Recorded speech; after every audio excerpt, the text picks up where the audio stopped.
Everybody in power in our government is part of that system. But the parties are not part of the Constitution. They're not even creatures of law. They're just tradition. We are allowing our freedom of choice to be co-opted and controlled by a small group who works more for their advantage than yours. Just like President Washington warned in his farewell address. If you go down the road of parties, you're going to wind up with a small group of men favoring their own interests and those of their cabal over the country. Be a nation. That is all. And he was right.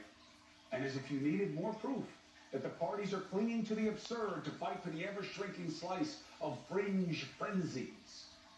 Pizzagate. Democrats, pedophiles. Not enough. Defund the police. Not enough. Ignoring the southern border just to oppose the enthusiasm of the right to fix it. Not enough. Here's the latest. Absolutely ridiculous. A crowning achievement for crazy in our politics. Taylor Swift is some Manchurian, not candidate, but Manchurian planted endorser. That this has all been rigged to help Biden. Crazy sauce. Look at this mashup of madness. This nonsense is now everywhere your angry grandpa goes. I think if she's smart, she will just stay out of politics altogether. I don't know what the incentive is for her to do this. Don't get involved. Don't get involved in politics. We don't want to see you there. Taylor Swift has made a career off of writing songs about picking the wrong man, so I don't think we should take advice from her now. Can she get the black vote too, or are you going to go get Beyonce to do that? I mean, how much are we going to divide the public? This is a little bit what idolatry, I think, looks like, and you're not supposed to do that. In fact, if you look it up in the Bible, it's a sin. I don't know what they're talking about. I don't know what they're playing at. It's completely divorced from reality. No one with a working brain can believe this energy that they're putting into this. She hasn't even endorsed anybody. Who cares who she endorses?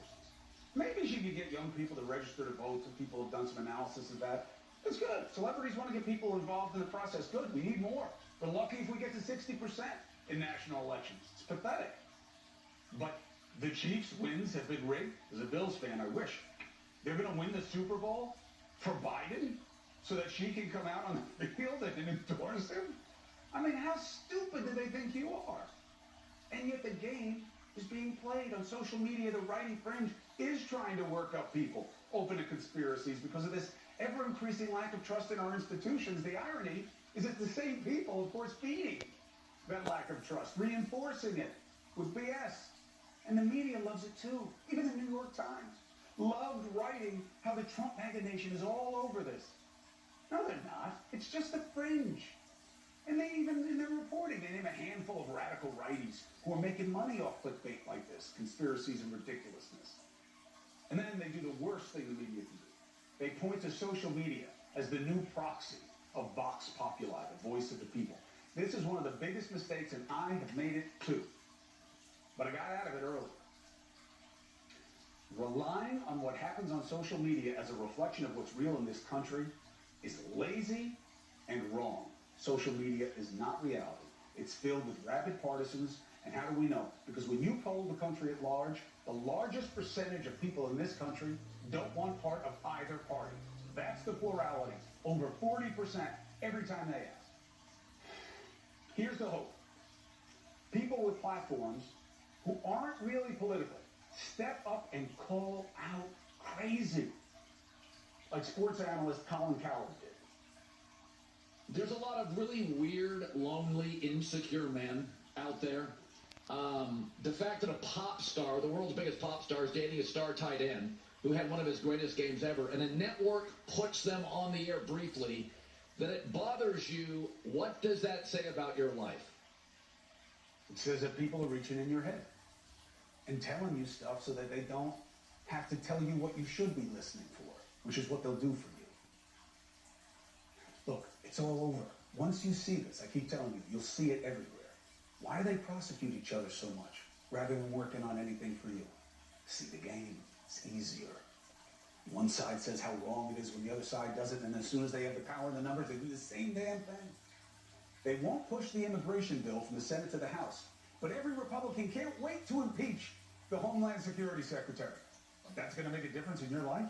There's no chance of removing him. There's no votes in the Senate for it.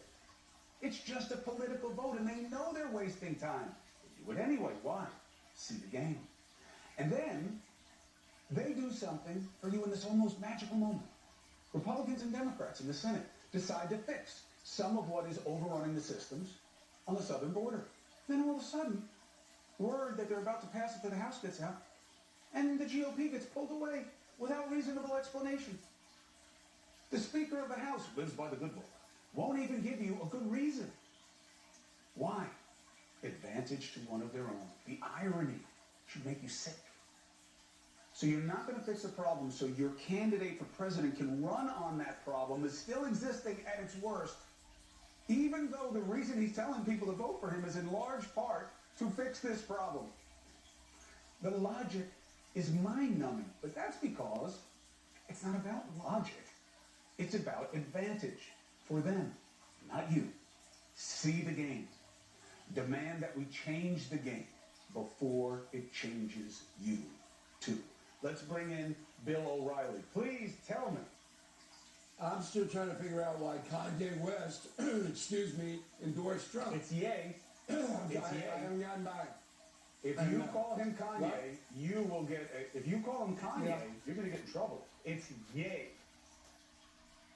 Yay. Yeah, I was in an Like elevator what you with say him, when the he's check about comes and I 5'2". Okay. So I'm not too worried about that. I was in the elevator with him. He's about 5'2". I'm 6'4".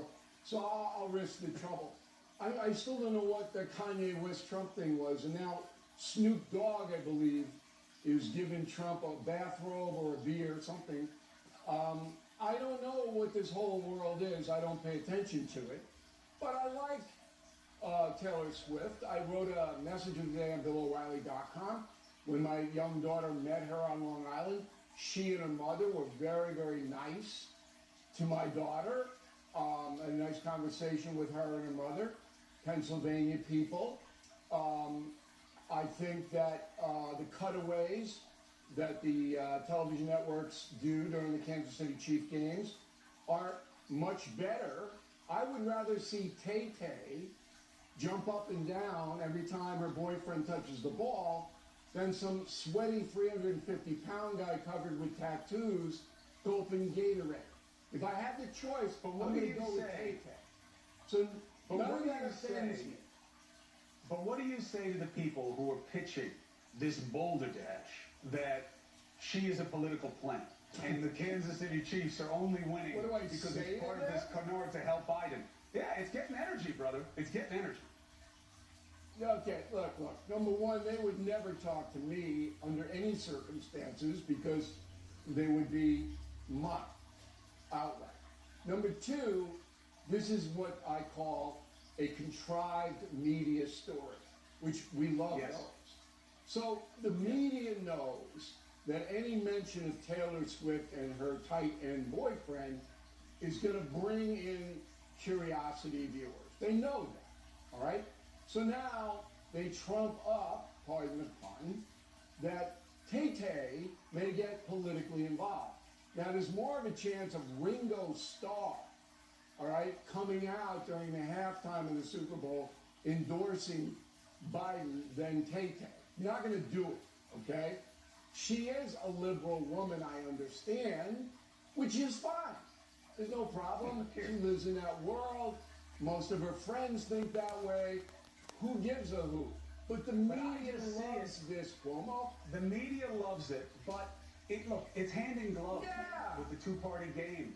Look, going after Mayorkas, you're not going to get rid of Mayorkas any reason more than No, they were going to get rid of stop, Trump stop. with an impeachment. They're not going to impeach and remove Mayorkas. Why waste the time? Why not Okay. push the bill from the Senate to the House and fix the border instead of just doing all of this BS around Mayorkas and doing nothing Okay, about it? I have it from a reliable anonymous source who has worked with the New York Times very often, that Tay-Tay wants Mayorkas impeached. All right, she's appalled what's happening at Well, the border. I didn't All right? know that. So she's I didn't know demanding. that. Yeah, she's demanding Tell